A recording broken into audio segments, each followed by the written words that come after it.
Oke, selamat bertemu kembali di sesi video kali ini dengan branding yang sudah berubah dari laboratorium sosial politik Dik menjadi ruang rakyat biasa. Kali ini yang ringan dulu, saya mau semacam menyikapi saran masukan dari seseorang yang mungkin agak tersinggung saat video saya yang kemarin mengkritik salah satu hal yang sempat dinyatakan oleh Bapak Menteri Keuangan kita, Pak Purboyo. Ini saya perlu sedikit penjelasan. Sebenarnya kritik saya kepada Bapak Menteri Keuangan ini cuma dalam konteks tertentu. Misalnya yang saya kritik itu adalah saat beliau menyampaikan bahwa akan terus memperbaiki pondasi perekonomian nasional, tetapi di situ saya tidak melihat bahwa orientasinya untuk membangun ekosistem ketahanan ekonomi rakyat. Itu yang saya kritik di situ. Kemudian pada pernyataan selanjutnya beliau menyatakan bahwa ini adalah sebagai upaya, kira-kira begitu ya, sebagai upaya supaya kita bisa kaya bareng-bareng. Kritik saya dalam konteks yang itu adalah selama ini ya belum pernah ada cara-cara ya, baik itu dalam bentuk berupa stimulus ekonomi yang dikeluarkan oleh pemerintah, termasuk bansos di dalamnya ya. Siapapun presidennya, siapapun menteri keuangannya, itu belum pernah ada yang bisa mewujudkan rakyat Indonesia ini bisa kaya bareng-bareng. Itu sebenarnya yang saya kritik ya. Atau saya cuma sekedar meluruskan aja lah. Itu bukan kritik lah, sekedar meluruskan bahwa itu tidak pernah ada. Yang paling mungkin adalah bahwa kita masih bisa sejahtera bareng-bareng. Itu yang paling mungkin. Dan itu pun ada syaratnya yang harus dipenuhi. Syarat utama ya, kalau misalnya Pak Menteri Keuangan ini bicara soal fundamental, pondasi perekonomian nasional, ini menurut hemat saya yaitu memang yang harus dirubah. Fundamental ekonomi itu yang harus dirubah. Pondasinya itu ya harus benar-benar tertanam kokoh dan kuat ya. Itu ada di bawah. Jadi jangan lagi ya pondasi perekonomian nasional kita bergantung pada kekuatan ekonomi oligarki. Itu yang saya maksud. Saya feedback ke protes yang muncul ya saat saya mengkritik Pak Menteri ini. Jadi ada yang berkata, jangan sembarangan lah ngomong, meskipun sambil bercanda ini ngomongnya. Kalau bukan ahli ekonomi, bukan ekonom, jangan suka mengkritik kebijakan Pak Menteri yang sekarang. Saya akui memang Pak Menteri Keuangan yang sekarang ini luar biasa. Dukungan rakyat kepada beliau sangat luar biasa. Saya akui itu. Tetapi menurut saya ya sah-sah aja lah kalau misalnya saya memberi saran, kritik, masukan. Dan kritik ini kan kritik yang konstruktif kalau menurut saya. Saya cerita sedikit ke masa lalu. Saya jelaskan bahwa saya memang bukan ahli ekonomi, bukan ekonom, tetapi sebagai warga negara Indonesia, saya punya pengalaman empiris yang berkaitan dengan bermacam stimulus ekonomi yang pernah dikeluarkan oleh pemerintah sebelumnya, dan sampai sekarang ini terbukti gagal. Tidak pernah bisa menghapus kemiskinan yang ada di Indonesia ini. Akhirnya uang habis begitu saja. Saya masih bercerita tentang pengalaman empiris saya di masa lalu. saya pernah menjadi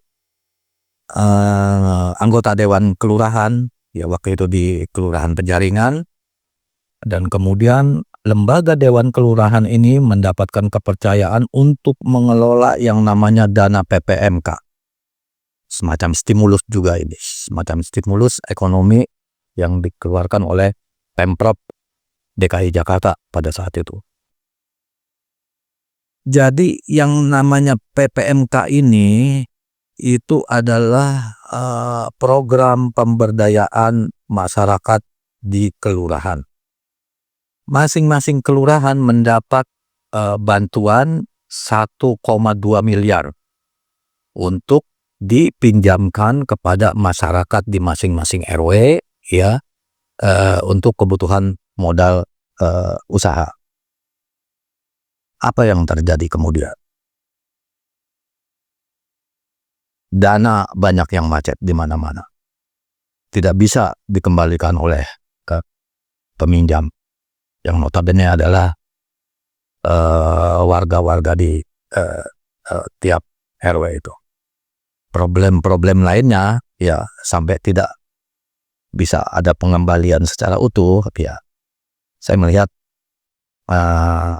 nggak cuma kesalahan warga, tapi ada sejumlah faktor lain yang ikut memberi kontribusi terhadap tidak lancarnya program stimulus ini. Pada saat awalnya, ya, saat Pemprov DKI ini menggelontorkan program ini, saya sudah menolak pada saat itu. Jadi satu-satunya anggota dewan kelurahan, ya, yang ada di DKI Jakarta ini, se-DKI Jakarta ini, satu-satunya cuma saya yang menolak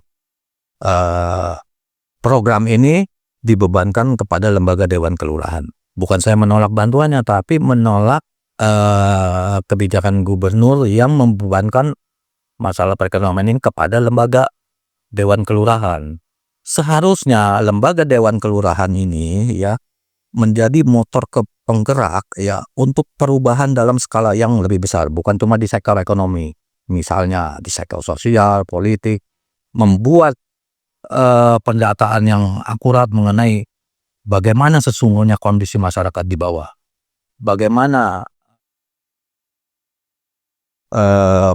problematika sosial, ekonomi, dan politiknya. Itu yang seharusnya harapan saya pada saat itu adalah yang harus dilakukan oleh lembaga seperti Dewan Kelurahan ini. Tapi ternyata enggak, hanya dibebankan untuk mengurus persoalan-persoalan pinjam-meminjam uang itu, stimulus-stimulus dari Pemprov DKI pada saat itu.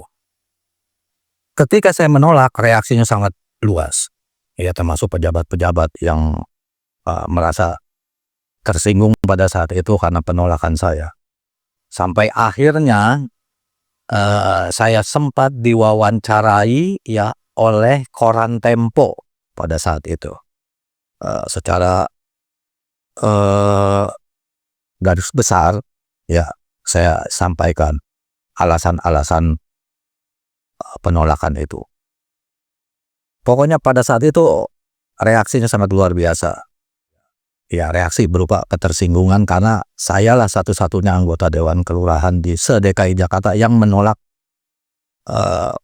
program pemerintah yang namanya PPMK ini ya harus dipegang oleh lembaga Dewan Kelurahan. Nah, setelah ada wawancara, mulailah saya dipanggil oleh pejabat-pejabat itu. Setelah ada pemberitaan yang meluas melalui koran Tempo itu, ya saya jelasin alasan-alasannya, faktor-faktor yang akan menjadi kendala, ya kemungkinan kredit ini macet, ya bantuan-bantuan ini macet dan tidak bisa dikembalikan oleh itu. Sudah saya sampaikan juga pada pejabat-pejabat yang berkepentingan pada saat itu. Nah, sedikit saya kasih keterangan juga di sini.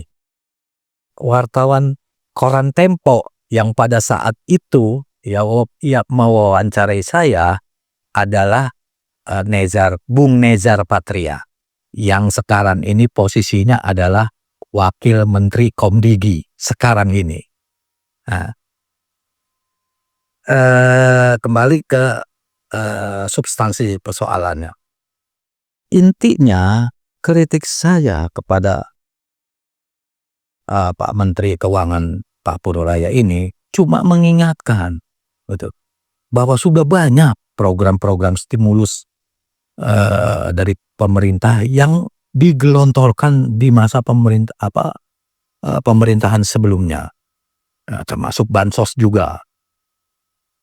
Tapi sampai sekarang ini nggak ada satupun ya yang bisa membuat rakyat Indonesia ini kaya bareng-bareng. Nggak ada. Jangankan untuk kaya bareng-bareng, sejahtera bersama-sama aja itu belum ada, dan kemiskinan ini belum terhapus di Indonesia. Namun demikian, ya saya tidak menutup kemungkinan bahwa Pak Menteri ini bisa melakukan hal yang sudah jadi komitmen. Harapan kita semua kan seperti itu, gitu loh.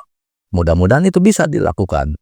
Tetapi kalau untuk menjadi sejahtera secara bersama-sama, saya punya konsep dan berdasarkan hasil pengalaman empiris saya, bukan dari ruang-ruang akademis, bukan, tapi berdasarkan pengalaman saya sebagai warga negara Indonesia ya, yang selama ini mengikuti terus program-program stimulus seperti apa aja yang sudah dikeluarkan oleh pemerintah dan apa hasilnya. Ya sampai sekarang ini seperti sudah dinyatakan oleh Presiden Prabowo bahwa kemiskinan ini memang masih ada, dan beliau justru berkomitmen ya untuk menghapus kemiskinan di Indonesia. Jangan ada lagi kemiskinan di Indonesia. Itu yang beliau sempat sampaikan. Artinya pada kali ini saya cuma menjelaskan itu aja. Saya berharap ya tidak ada lagi kesalahpahaman bahwa saya tidak punya pemikiran yang a priori terhadap kinerjanya Pak Menteri Puroraya. Bahkan saya banyak hal yang justru saya dukung, seperti banyak juga warga yang lain mendukung Pak Menteri. Saya salut sama Pak Menteri Keuangan yang baru ini dan saya dukung. Tetapi untuk satu hal saya mengingatkan kembali bahwa mengembalikan pondasi perekonomian nasional ya agar benar-benar tertanam kuat di bawah itu menjadi sangat penting. Dan ini menjadi semacam antitesis terhadap pondasi perekonomian nasional yang selama ini bergantung pada kekuatan ekonomi oligarki. Saya pikir itu poin pentingnya. Terima kasih. Wassalam. Sampai ketemu di sesi berikutnya.